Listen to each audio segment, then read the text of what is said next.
इस वीडियो को दोबारा अपलोड किया जा रहा है। पहले जो वीडियो अपलोड किया गया था उसमें एक पॉइंट बोलना रह गया था, ठीक है? तो अगर आपने पहले जो वीडियो अपलोड किया गया था यही सेम वीडियो था, अगर आपने देख लिया है तो वीडियो को थोड़ा सा आगे बढ़ा के 5 मिनट 30 सेकंड से ये वीडियो देख सकते हैं आप, ठीक है? 5 मिनट 30 सेकंड तक जो है वो आगे बढ़ा लीजिएगा।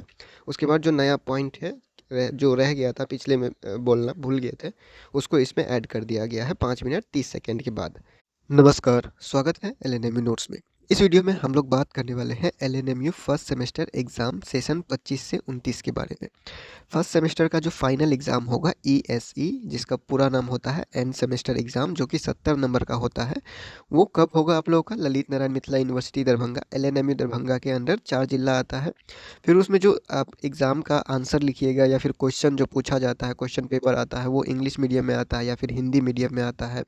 उसके बाद तैयारी आप कैसे करेंगे, तो एग्ज़ाम के बारे में एक ओवरऑल आइडिया जो होना चाहिए, क्योंकि आप 25-29 के फर्स्ट सेमेस्टर के स्टूडेंट हैं और पहली बार एग्ज़ाम दे रहे हैं, तो थोड़ा बहुत आइडिया जो है वो इस वीडियो से आपको लग जाएगा, कैसे तैयारी करना है और क्या सब ध्यान में रखना है, ठीक है? तो देखिए, यूजी फर्स्ट सेमेस्टर सेशन 25-29 का एग्ज़ाम, जो फाइनल एग्ज़ाम के बारे में बात करें, उससे पहले जो आपका इंटरनल एग्ज़ाम होता है वो इंटरनल एग्ज़ाम कंप्लीट होना ज़रूरी है। और ये जो एग्ज़ाम है कंप्लीट होना, ये सभी जिला का जितना भी कॉलेज है सब में ज़रूरी है।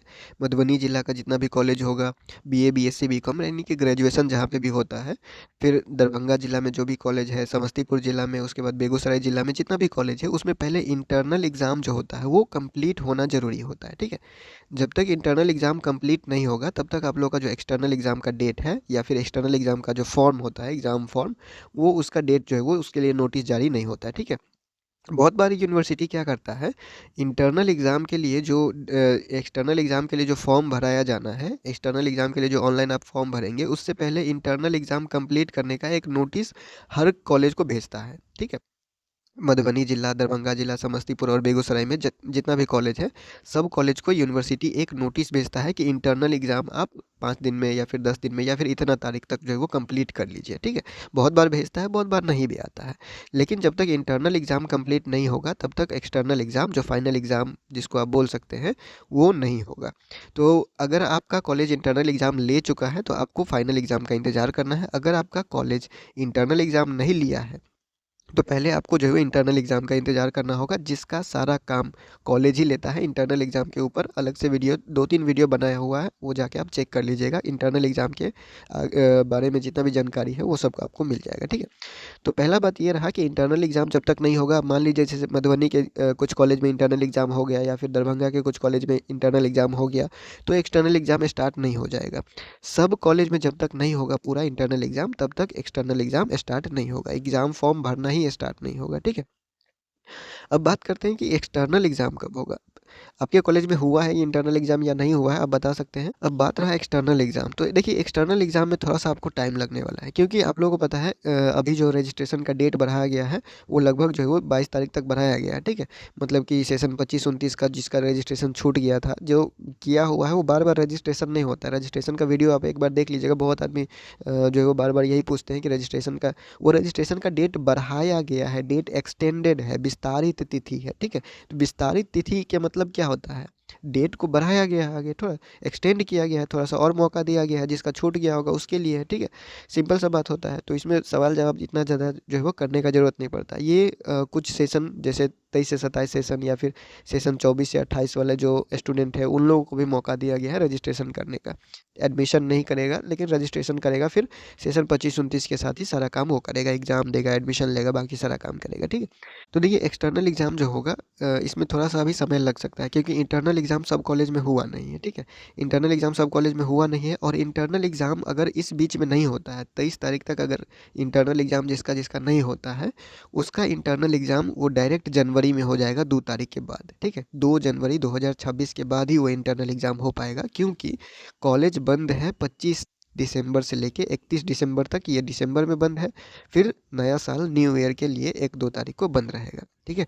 यानी कि 25 दिसंबर से पहले जिसका भी इंटरनल एग्ज़ाम हो गया है उसका तो क्लियर है, लेकिन 25 दिसंबर से पहले जिसका इंटरनल एग्ज़ाम नहीं हुआ है, वो 25 दिसंबर से लेके 31 दिसंबर तक, मान के चलिए 25 दिसंबर 2025 से लेके 1-2 जनवरी 2026 तक जो है वो बीच में कोई एग्ज़ाम नहीं होने वाला, ठीक है? तो इस वजह से जो है वो क्या होगा, थोड़ा-सा लेट होगा।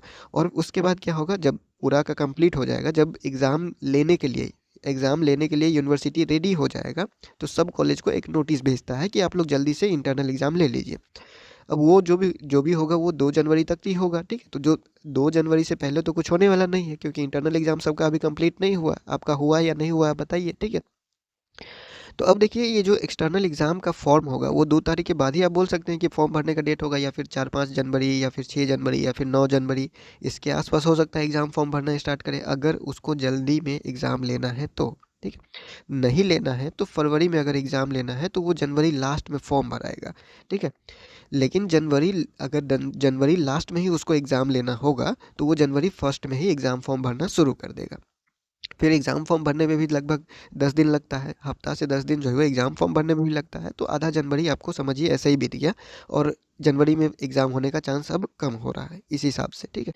देखिए, जनवरी 15-20 तारीख तक अगर एग्ज़ाम स्टार्ट नहीं हुआ तो आपका मार्च में एग्ज़ाम होगा। फरवरी में एग्ज़ाम नहीं होगा, क्योंकि आपका जो फरवरी में जो है वो बोर्ड एग्ज़ाम चलता है, बिहार बोर्ड का जो है वो एग्ज़ाम चलता है फरवरी महीना में। तो हो सकता है, क्योंकि वो जो है फरवरी महीना पूरा बुक रहता है, सेंटर वगैरह जो है वो बिहार बोर्ड के लिए बुक हो जाता है, कॉलेज और स्कूल वगैरह जो है वो उसमें एग्ज़ाम स्टार्ट हो जाता है। तो उस हिसाब से जो है आपका अगर जनवरी में, मान लीजिए जनवरी में 15-20 तारीख तक अगर नहीं हुआ कुछ एग्ज़ाम का, तो आपका जो है वो फरवरी में भी एग्ज़ाम नहीं होगा, मार्च में एग्ज़ाम हो जाएगा। तो अगर उसको देखें तो आपके पास अगर जनवरी में अब चांस जो है वो बहुत कम लग रहा है।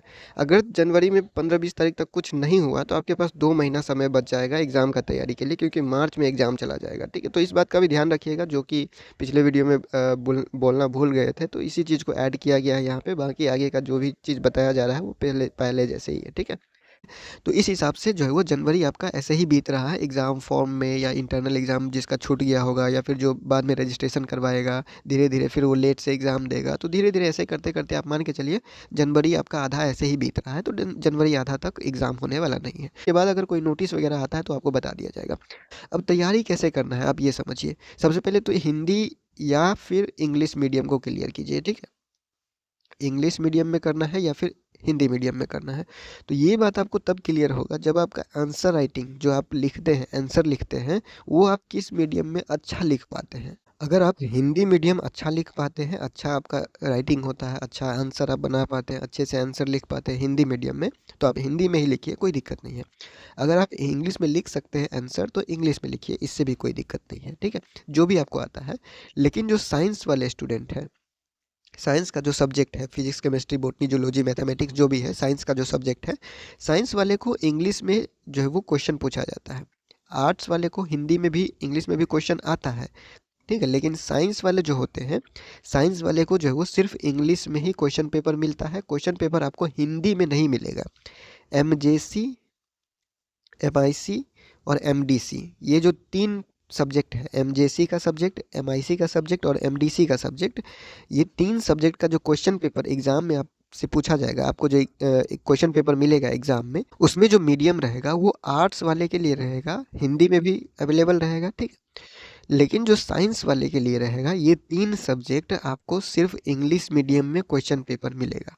इस बात का ध्यान रखिएगा, इंग्लिश मीडियम ही क्वेश्चन पेपर साइंस का बनता है। साइंस का जो भी सब्जेक्ट है, फिजिक्स केमिस्ट्री जूलॉजी बॉटनी के, ये सब के लिए कहा जा रहा है।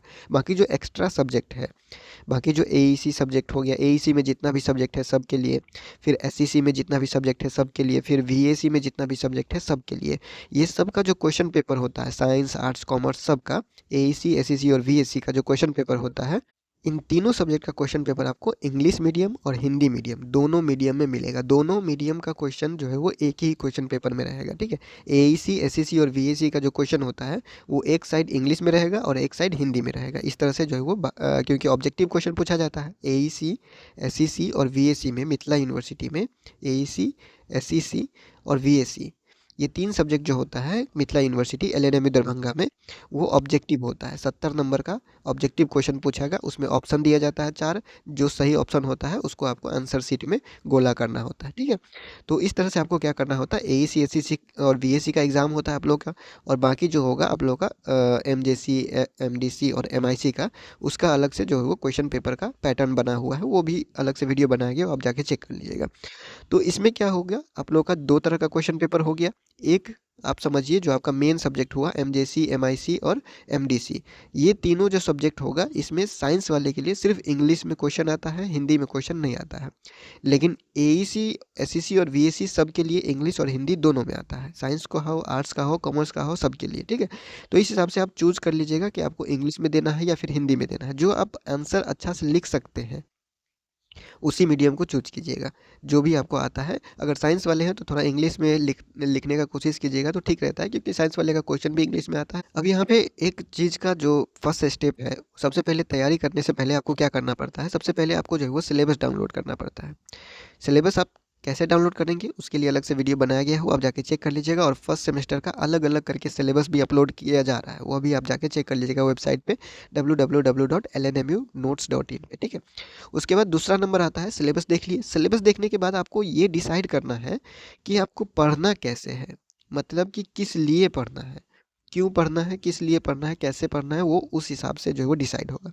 अगर आपको सिर्फ यूनिवर्सिटी का एग्ज़ाम पास होना है, सिर्फ डिग्री लेने के लिए, बहुत गर्ल्स ऐसे हैं जो जिनको सिर्फ 50,000 रुपये ध्यान है, क्योंकि सरकार ग्रेजुएशन करने के बाद 50,000 स्कॉलरशिप देता है, ठीक है। तो उस हिसाब से आपका क्या है, 50,000 रुपये बहुत का ध्यान है, तो उसको पढ़ाई लिखाई से मतलब नहीं होता। वो सिर्फ एडमिशन करवाते हैं, गेस्ट पेपर खरीदते हैं, एग्ज़ाम में लेके जाते हैं, छापते हैं, जहाँ से भी हो, इधर से हो उधर से छाप के आ जाते हैं, पास हुए, 50,000 अकाउंट में, ठीक है। दूसरे स्टूडेंट ये होते हैं जो थोड़ा बहुत किताब से पढ़ना चाहते हैं, बुक से अलग से पढ़ना चाहते हैं, या फिर अपने सब्जेक्ट में कोई अलग अपना सब्जेक्ट है, साइकोलॉजी है, होम साइंस है, हिस्ट्री है, फिजिक्स है, केमिस्ट्री है, जो भी आपका सब्जेक्ट है, उस सब्जेक्ट में आगे कोई जॉब करना चाहते हैं, या फिर उसी सब्जेक्ट में आप पढ़ना चाहते हैं अच्छे से। तो आपका गेस पेपर रद्दी हो जाएगा। जो ठीक से पढ़ाई करना चाहते हैं उसके लिए गेस पेपर एकदम रद्दी है, ये कोई काम का नहीं है गेस पेपर, ठीक है। आप अलग से एक बुक खरीदिए। जब आप सिलेबस डाउनलोड करिएगा तो उसके नीचे में कौन सा बुक पढ़ना है उसका लिस्ट दिया रहता है, 4 बुक का नाम, 5 बुक का नाम, 6 बुक का नाम, 7 बुक का नाम, वो टेक्स्ट बुक का नाम दिया होता है, जिसको फॉलो करके वो सिलेबस आप कवर कर सकते हैं।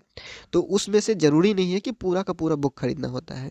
आप 1 बुक ले सकते हैं, 2 बुक ले सकते हैं, 3 बुक ले सकते हैं, जो भी आपका सिलेबस के हिसाब से आप पढ़ सकते हैं। तो 1 बुक ले लीजिए, काफ़ी रहेगा। उसी बुक से पढ़िए, उसी बुक से नोट्स बनाइए, और वही नोट्स आपको बार बार क्या आएगा, एग्ज़ाम में काम आएगा। और वही बुक, जो बुक आप यूज़ करेंगे अभी फर्स्ट सेमेस्टर में, वही बुक आगे जाके आपको काम आएगा, किसी एंट्रेंस एग्ज़ाम में काम आ जाएगा, फिर आगे के सिलेबस में काम आएगा। ऐसा नहीं है कि एक बुक से एक सेमेस्टर हो गया तो फिर बाद में वो ख़त्म हो जाएगा, दोबारा काम नहीं आएगा, वो हमेशा काम आएगा अगर आप बुक खरीदते हैं तो, ठीक है। तो अलग अलग कैटेगरी के स्टूडेंट हैं, तो आप किस तरह का स्टूडेंट है, या फिर आपको कैसे करना है आगे फ्यूचर में जाके, क्या सोचे हुए हैं ग्रेजुएशन के ऊपर, क्या करना है नहीं करना है, उसके हिसाब से आप तैयारी करेंगे, ठीक है। अगर आपके पास, आप दूसरे एग्ज़ाम का, किसी गवर्नमेंट जॉब का तैयारी कर रहे हैं, आपके पास इस एग्ज़ाम के फर्स्ट सेमेस्टर एग्ज़ाम का तैयारी करने का टाइम नहीं है, तो फिर आपको क्या करना है, तो फिर वही देखिए, मार्केट में जो गेस्ट पेपर या फिर गाइड जो अवेलेबल होता है वो तो आपको लेना ही पड़ेगा, क्योंकि थोड़ा बहुत देखने के लिए आप वो चाहिए। उसके बाद आप जो क्लास 12th में पढ़े हुए हैं, 11th और 12th में जो पढ़े हुए हैं, तो सिलेबस देख लीजिएगा, और सिलेबस में जो जो टॉपिक दिया होगा वो टॉपिक 11th और 12th का ही पढ़ लीजिएगा। उतना आप एग्ज़ाम में अगर लिख देते हैं तो वो भी आपका काम हो जाएगा उससे भी, ठीक है। तो 11th और क्लास 12th का जो भी आपके पास नोट्स है अपने सब्जेक्ट का, वो भी आप देख लीजिएगा, ठीक है।